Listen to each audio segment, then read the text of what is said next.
I remember that everything changed for all of us.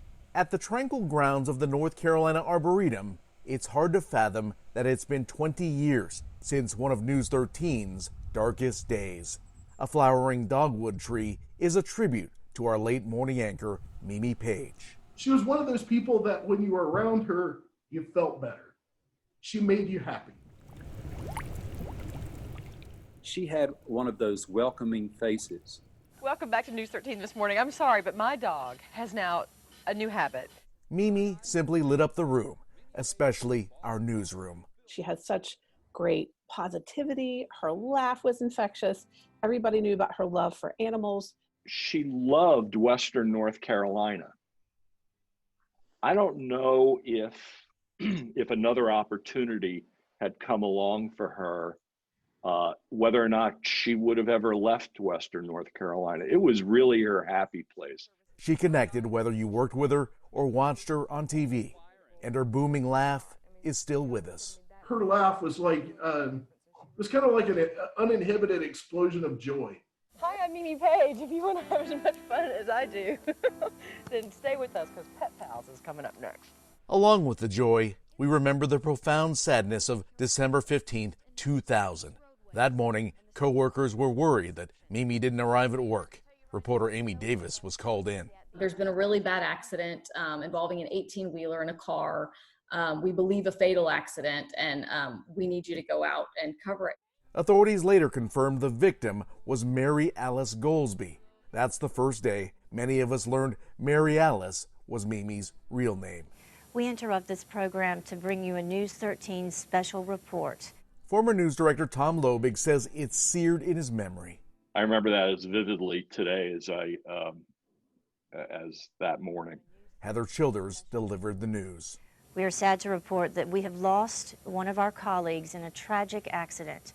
Mimi Paige, News 13's morning and noon anchor, was killed this morning in a car accident on Interstate 26, right as it intersects with Interstate 40. Mimi was 35. She had a huge following after just a few years at News 13. Leanne Bowman was her producer. We tried so hard to just kind of hold it together, and that was really hard. We here at News 13 are devastated by this loss, and our prayers go out to her friends and to her family. Photographer Mark Poff, one of Mimi's close friends, recalls the universal reaction at WLOS. Watching everyone one at a time come in and seeing the look on their faces when they learned. Man, that was heartbreaking. Faces, including reporter Cheryl Barber. I had a moment of tears. She was a friend to everybody at the station. I think what hits us so hard is that our professional lives intertwined with our personal lives that day. A daughter, a friend, and a very admired co-worker died here this morning. I'm Amy Davis with a tragic story that hits very close to home at WLOS. This is News 13 at noon. We at News 13 are sad to report the death of one of our colleagues. Anchor Frank Crocker can only imagine what it was like for Mimi's adoring viewers. All these people who loved her tremendously turned the newscast on, and they expected to see her at noon that day. She was not there. She was just such an important piece of the family, and to lose her so suddenly was just such a horrible day. Back then, there was no social media to brace folks for the devastating details. Troopers say Mimi's car stalled right here, and the tractor trailer hit her car with such force, her car turned all the way around, and both cars went skidding towards the guardrail. I wanted to do a good job because I knew there would be so many people grieving so much that they probably wouldn't be able to pull it together.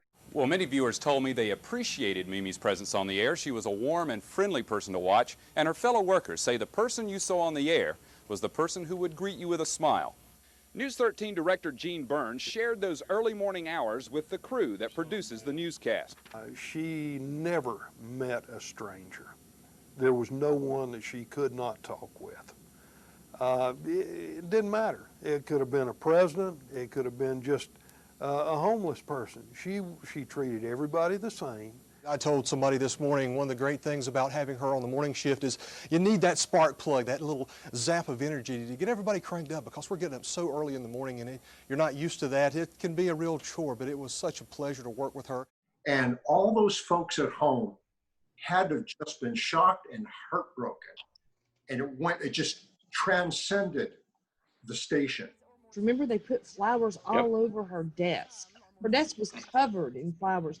And people just kept coming there. And it's like, no, it's like we were. They didn't know how to react to it either. But the only way they knew to react was to show love. Good luck to you, babies. They could be your pet pals. Friends found the perfect way to honor her legacy by establishing the Mimi Paige Foundation.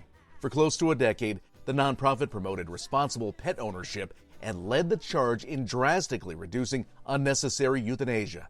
Because of their efforts, Asheville Humane's save rate reached the no-kill standard of 90%. Anchor Kathy Scott was proud to help the cause. And I think it was so important to those of us who worked with the Mimi Paige Foundation at the time to honor her spirit and her legacy of loving animals. I don't ever want it to be forgotten that she really made an impact on lives. The legacy is of love and of recovery from devastation. Sister Marzanne says Mimi had a big personality even as a little girl. She was on the high school homecoming court years before she became our beloved anchor. Marzanne hopes Mimi's story can help people 2 decades later. I think her legacy is of unconditional love and of resilience. And for our family, I talked to my siblings, we want y'all to tell other folks who are grieving that while it's terrible and it does take time to recover, that it doesn't have to be the end of your own life. Life goes on at places like Yancey County Humane Society, where there's still a sign in memory of Mimi's efforts to help countless four-legged friends. She was just a wonderful, beautiful flower that was picked too soon. We're left to wonder how much more good she could have done. Even so, we're grateful for the impact Mimi had on all of us.